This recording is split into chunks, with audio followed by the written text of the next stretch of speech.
नमस्कार दोस्तों, मेवाड़ा क्लासेज के यूट्यूब चैनल पर आपका पुनः हार्दिक स्वागत है। मैं बाबूलाल मेवाड़ा आपके समक्ष हूँ भारत इतिहास के कुछ प्रश्नोत्तर लेकर के, जो आपको CET ग्रेजुएशन लेवल और 10+2 SSC LDC RPSC Rajasthan police SSC सभी प्रकार की प्रतियोगी परीक्षाओं में आपको सफलता दिलाने के लिए महत्वपूर्ण टॉपिक रहेंगे। इस टेस्ट की पहली सीरीज़ है ये साथियों। मैं आपको कोशिश करूंगा 2 से 4 सीरीजों में आपको ज़्यादा से ज़्यादा क्वेश्चन लाने की। देखिएगा यहाँ पे 20 से प्लस आपको प्रश्नोत्तर लेकर के मैं हाजिर हूँ। यहाँ देखिएगा, पहला प्रश्न है, भारत में सर्वप्रथम पूर्व पाषाणकालीन उपकरण रॉबर्ट बुशफूड को मिला था। तो साथियों, रॉबर्ट बुशफूड को जो सर्वप्रथम है वो पूर्व पाषाणकालीन का उपकरण कब मिला था, यानी कि इसमें से टॉपिक नंबर बी आपका 1863 सही आंसर रहेगा। भारत में पाषाणकालीन बस्तियों के अवशेषण की शुरुआत लगभग 1863 से मानी जाती है। और ध्यान दीजिएगा, 1863 में जियोलॉजिकल सर्वे में एक भूवैज्ञानिक रॉबर्ट बुशफूड ने भी की थी। इससे अगर देखें तो इन्हें चेन्नई के समीप एक गांव है जिसका नाम है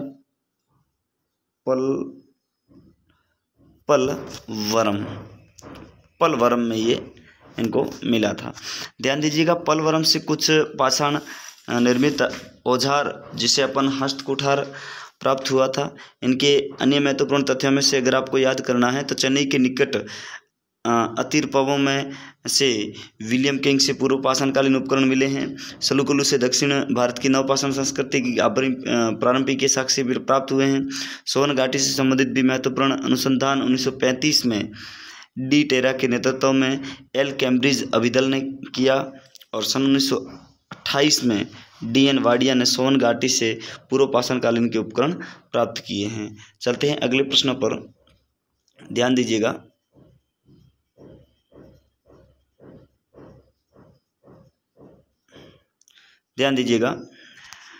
खाद्य उत्पादन परक अर्थव्यवस्था संबंधित है। ध्यान दीजिए, खाद्य उत्पादन परक अर्थव्यवस्था संबंधित है, तो ये नवपाषाण काल से है। ऑप्शन नंबर डी इसका सही आंसर होगा। ध्यान दीजिएगा, खाद्य का उत्पादन सर्वप्रथम नवपाषाण काल में हुआ था। यही वह समय है जब मनुष्य कृषि कर्म से परिचित हुआ था।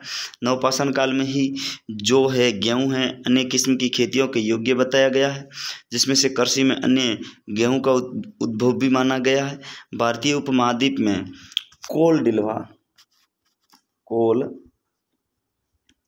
डिहवा तथा मेहरगढ़ नाम के दो नवपाषाणकालीन ग्राम बस्तियां थी, जहां चावल और गेहूं के स्पष्ट प्रमाण मिले हैं।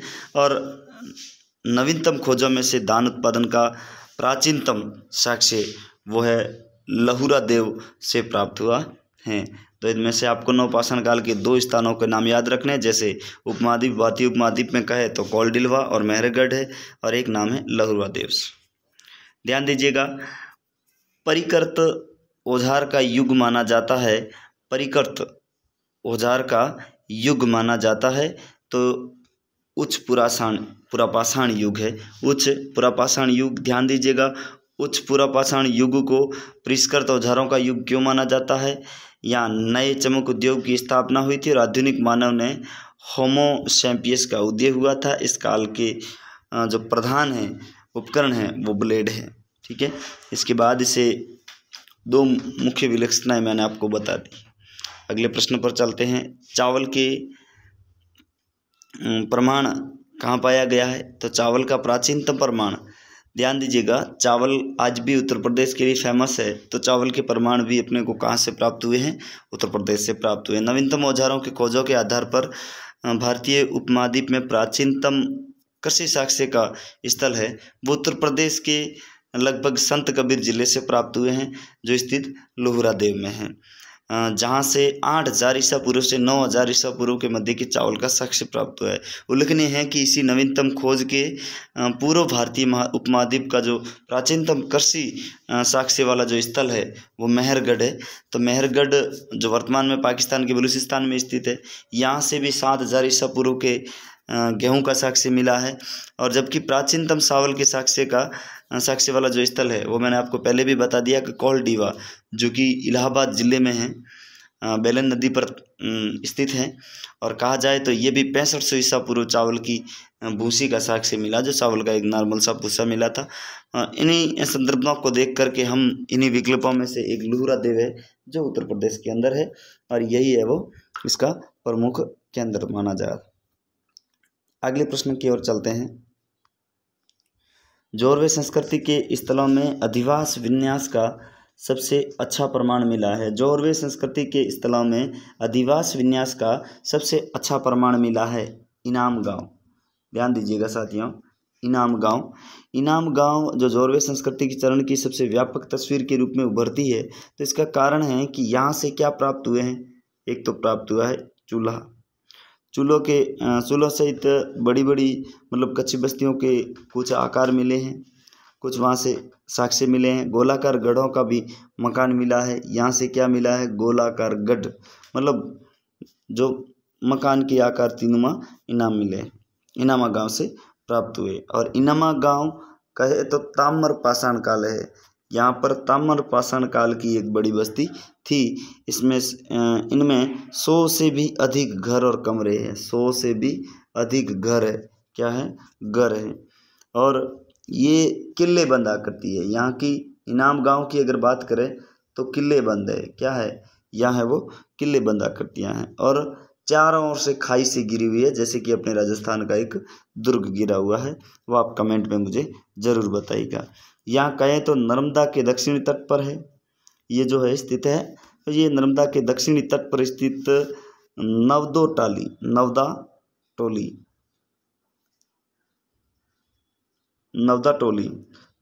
एक महत्वपूर्ण स्थान है। यहाँ से प्राप्त विशिष्ट प्रकार के मृदभांड को मालवा मृदभांड की संज्ञा दी गई है। चलते अगले प्रश्न पर। अनाज की उपज प्रथम बार नवपाषाण युग में है। आप सभी जानते हैं, मैंने आपको पहले भी बता दिया, खाद्यान्नों का उत्पादन है वो सर्वप्रथम नवपाषाण काल में ही माना जाता है। मनुष्य यहीं से भी परिचित हो गया था। और अगर बात करें अगले प्रश्न की, 1863 में रॉबर्ट बुशफोर्ड को अष्टकुंठार मिला था। मैंने आपको साथियों इस प्रश्न का आंसर भी बता दिया था कि पल्लवरमों में मिला था। अगला प्रश्न, ब्लेड और ब्यूरिन चारित्रकर उपकरण है। ये उत्तर पुरापाषाण संस्कृति के हैं। उच्च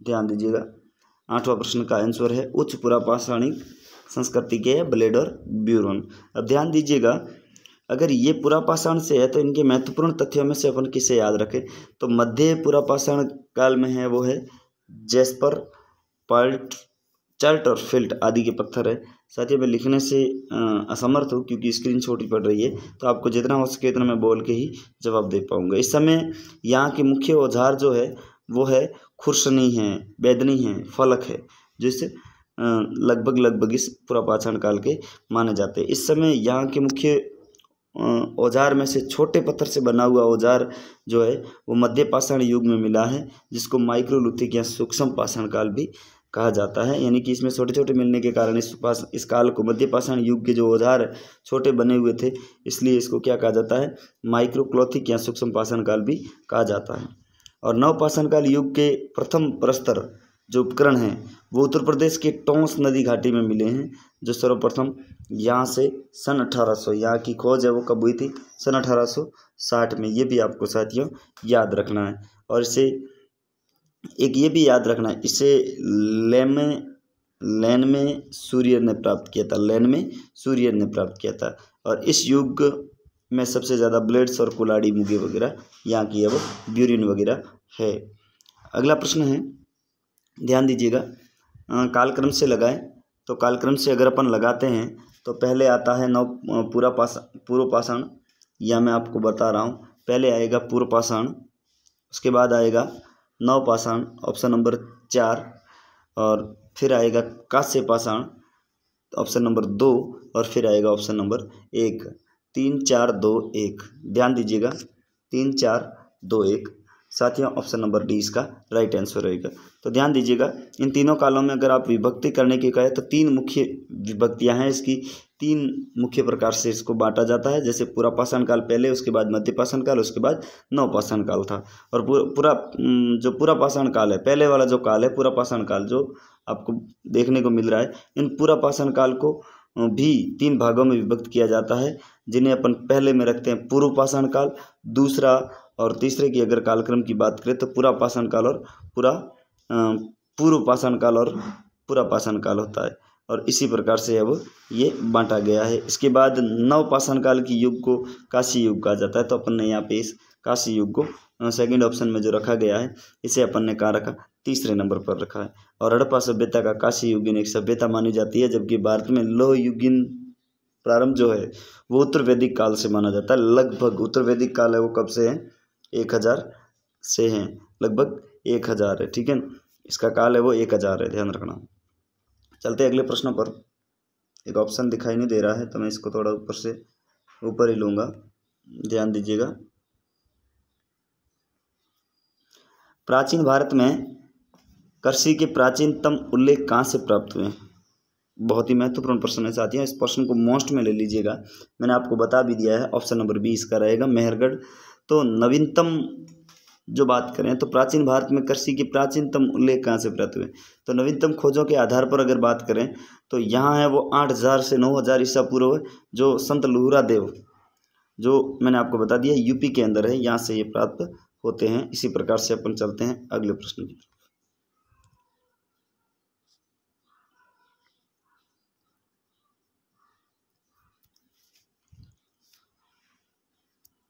प्रागैतिहासिक इतिहास के अध्ययन का विषय क्या है?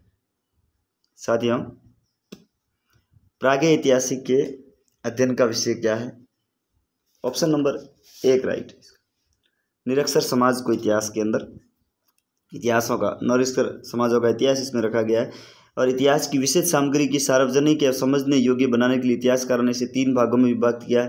मैंने आपको पहले भी बता दिया, प्रागैतिहासिक काल, आद्य ऐतिहासिक काल और ऐतिहासिक काल, जो पिछली वीडियो में अपने चर्चा कर दी थी। ऐतिहासिक काल का इतिहास पूर्णतः पुरातात्विक साधनों पर निर्भर है। इस काल का प्रमुख लिखित साक्ष्य उपलब्ध नहीं है, क्योंकि मानव जीवन में असभ्य था, बर्बर था, अज्ञानी था, असाक्षर था, निरक्षर था, लेखन कला की कोई ज्ञान नहीं थी, यानी कि लेखन कला है वो अज्ञात थी।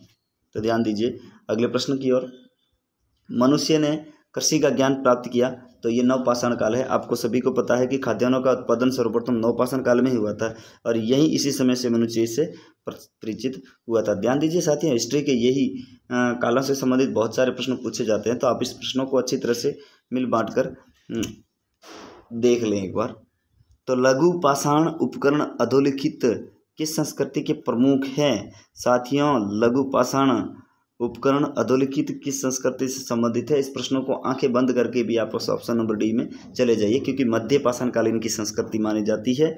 ध्यान दीजिएगा, लघु पाषाण उपकरण मध्य पाषाण कालीन संस्कृति की विशेषता है। और दूसरी अगर बात करें तो भारत में मध्य पाषाण काल के विषय में जानकारी सबसे पहले 1863 में प्राप्त हुई थी, 1867 में, 63 में तो लुहरा देव है। और जबकि CL काइलकाल ने इसे विद्या क्षेत्र में या लघु पाषाण उपकरण निकाले थे। उसके बाद मध्य पाषाण काल की अगर बात करें तो यहाँ के आकार है वो क्या है, बिल्कुल छोटे छोटे आकार है, इसीलिए इसे क्या गया है, लघु पाषाण काल का संज्ञा दी गई है। लगभग आधे इंच से लेकर के पौने इंच के बराबर की अपन इसकी मापन क्रिया या मापन का आधारिता ले सकते हैं। निम्नलिखित में से अगर अपन बात करें तो मध्य पाषाण कालीन संस्कृति है, इनमें से कुंठित, टेंडेत, सिंद्रक है, स्प्रेकर है, ब्रियोन है, बेदक है, चांद्रिका आदि इसके प्रमुख है। ध्यान दीजिएगा, इसीलिए एक और बात करें तो इसीलिए मध्य पाषाण कालीन जो संस्कृति है इसको किसकी संज्ञा दी गई है? फलक संस्कृति की संज्ञा दी गई है। किसकी संज्ञा दी गई है? फलक संस्कृति की संज्ञा दी गई। आपको प्रश्न पूछा जा सकता है कि फलक संस्कृति की संज्ञा किसे दी गई, तो आप लिख सकते हैं मध्य पाषाण कालीन संस्कृति की। अगला प्रश्न है, ध्यान दीजिएगा, अगला प्रश्न है, ब्लेड ब्यूरेन प्रकार के उपकरण निम्नलिखित में किस परंपरा के परिवारचिक है? साथियों, ब्लेड ब्यूरेन प्रकार के उपकरण निम्नलिखित में से किस परंपरा के परिचायक है? तो उच्च पूर्व पाषाण के। अब ध्यान दीजिएगा, ब्लेड ब्यूरन जो उपकरण है वो उच्च पूर्व पाषाण के हैं। तो कैसे हैं, ध्यान दीजिएगा, जो पूर्व पाषाण काल में एक तो मिला जैस्पर, एक मिला चार्ल्ट और एक मिला फिल्ट, इनमें से ये पत्थरों से हैं। और इनमें से अगर बात करें तो मुख्य जो औजार है वो खुरसनी है, बेदनी है और फलक है। और मध्य पाषाण कालीन के औजार छोटे पत्थरों से बने हुए हैं। इनको माइक्रोलिथिक या सूक्ष्म पाषाण काल भी किसी संज्ञा दी गई है। और नव पाषाण काल की युग का सर्वप्रथम जो प्रस्तर है वो उपकरण है वो टोंस नदी घाटी में, मैंने आपको पहले भी बता दिया कि सन 1860 में। आज की अपन यहाँ पे 2 से 3 सन आपके लिए याद रखने हैं। 1863 है जो लोरा देव से संबंधित है, 1860 है जो नवपाषाण काल के उच्च पूर्व पाषाण काल से संबंधित है। और नवपाषाण काल युग के अगर नदी की बात करें तो यहाँ की नदी है वो टोंच नदी है। जो टोंच नदी है वो कहाँ है, उत्तर प्रदेश में है। और लुने मुर्शियर का नाम भी याद रखना है, लुन में सूर्य का याद आप नाम अच्छी तरह से कंठस्थ कर दीजिएगा। अगला प्रश्न है 15वां, निम्नलिखित तिथि क्रमानुसार बिन को व्यवस्थित कीजिए। तिथि क्रमानुसार अपन करते हैं इसको, तो तिथि क्रमानुसार में सबसे पहले आएगा पहला पूरा पाषाण, यहाँ है पहले आएगा पूरा पाषाण, फिर उसके बाद मध्य पाषाण, तो ऑप्शन नंबर यहाँ पे 3 है, ऑप्शन नंबर 3। फिर उसके बाद ये आ गया, ये हो गया पूरा पाषाण, पूरा पाषाण के बाद मध्य पाषाण, मध्य पाषाण के बाद नव पाषाण, ऑप्शन नंबर 4। और अंत में आएगा ताम्र युग। ये इसकी कर्म विभाग है, ये तिथि के अनुसार इसे बांटा जा सकता है। चलते साथियों अगले प्रश्न पर। पूर्व पाषाण कालीन मानव का मुख्य धंधा क्या था? पूर्व पाषाण कालीन में शिकार था। बेझिझक आप इससे मार दीजिए, आखिर पर जाते थे, वनों में से कंदमूल फल वगैरह खाते थे और पशु पक्षियों की शिकार करते थे, मछलियां भी खाते थे। और अगला प्रश्न है 17वां, हथनोरा में पूर्व पाषाणिक मानव के जीवाश्मों की खोज किसने की थी? ध्यान दीजिएगा, हथनोरा है वो कहाँ से संबंधित है साथियों? हथनोरा है वो नर्मदा घाटी से संबंधित है। किससे संबंधित है? नर्मदा घाटी से संबंधित है।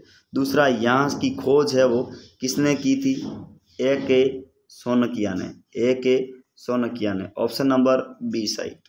और ध्यान दीजिएगा, जहाँ से मिली क्या है? यहाँ से मिली है मानव की खोपड़ी। और ध्यान दीजिएगा, जीवाश्म का सबसे प्राचीनतम नमूना माना जाता है इस मानव खोपड़ी को किसने खोज करके निकाला? ए.के. सोनकिया ने। कहाँ से निकाला? हथनोरा ने। हथनोरा कहाँ पर है? नर्मदा घाटी नदी में। और सन की बात करें तो 1956 की बात है, जब बीबी लाल ने व्यास नदी के अनेक पूरा पाषाणिक स्थलों की खोज की थी, वहाँ की बस्तियों की खोज निकाली थी।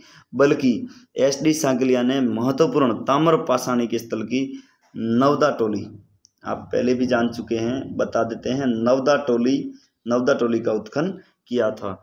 और जी.आर. शर्मा इलाहाबाद विश्वविद्यालय से संबंधित थे, इन्होंने कौशाम्बी का उद्घाटन किया था। ध्यान रखना कौन था? जी.आर. शर्मा। कहाँ से संबंधित? इलाहाबाद से, इलाहाबाद यूनिवर्सिटी से। कहाँ से? और इनका संबंध है वो किससे हैं? कौशाम्बी से संबंधित है। किससे संबंधित है? कौशाम्बी से। साथियों बहुत ही महत्वपूर्ण प्रश्न है जो आपको रटने योग्य है। ध्यान दीजिएगा, 18वां प्रश्न, निम्नलिखित में से कौन सा प्रयाग ऐतिहासिककालीन स्थल है? अभी मैंने नाम बता ही दिया, कौशाम्बी प्रयाग ऐतिहासिककालीन का स्थल है। और अगर बात करें तो ब्रह्मागिरी कर्नाटक स्थित है वो नवपाषाणकालीन है, ये प्राग ऐतिहासिककालीन है। नेवासा और अहमदनगर है वो ताम्रकालीन है, ताम्र में भी ताम्र पाषाणिक है। और पटसन का साक्ष्य जो यहीं से प्राप्त हुआ, जिसे सौरवी संस्कृति से संबंधित है। ध्यान दीजिएगा, अगला प्रश्न क्या है? 19वां प्रश्न बता रहा है कि अधोलिखित में से कौन सा मध्य सोन नदी घाटी का प्राचीनतम भू तात्विक जमाव है? साथियों सिंहावल है। ध्यान दीजिएगा, सोन नदी घाटी का प्राचीनतम से नवीन है वो, अगर जमाव की बात करें तो प्राचीनतम से इनका क्या है? नवीनतम भूतात्विक जमाव कर्म से इसी प्रकार से हैं। तो मैं बता देता हूँ आपको, पहले तो यहाँ सिंहवल जमाव आएगा, उसके बाद ये खुंतोली जमाव आएगा, उसके बाद पटपरा जमाव आएगा, फिर उसके बाद बाघोर जमाव आएगा और उसके बाद ये खांतो नहीं जमाव आएगा। तो साथियों, प्रश्न में आपको पूछा गया कि इसमें से प्राचीनतम कौन सा है, तो आपका कौन सा रहेगा, सिंहावल रहेगा। ठीक है ना, यहाँ ध्यान रखना, प्राचीनतम। और अगला प्रश्न है, निम्न नवपाषाणिक स्थल से पशुबाड़े का प्रमाण कहाँ से मिला है। ध्यान दीजिएगा, एक ऐसा स्थल है, नवपाषाणिक काल का ऐसा स्थल है जो यूपी के अंदर स्थित है। कहाँ है, यूपी के अंदर। यूपी में भी कहाँ है, इलाहाबाद जिले के मेजा तहसील में, इलाहाबाद के मेजा तहसील में। नाम है मोहगढ़ा, जिसकी खोज 1975-76 में की थी जी.आर. साहब शर्मा ने। और ये जी.आर. साहब के निर्देशन में हुई। यहाँ पशुबाड़ा मिला, डोरी साहब की मिट्टी मिले, बर्तन मिले, गोलाकार और अंडाकार झोंपड़ियों के साक्ष्य प्रमाण हुए। Thank you for watching. बने रहिएगा मेरे साथ में हमेशा के लिए। मिलते हैं अगले वीडियो में इसी टाइम। Thank you.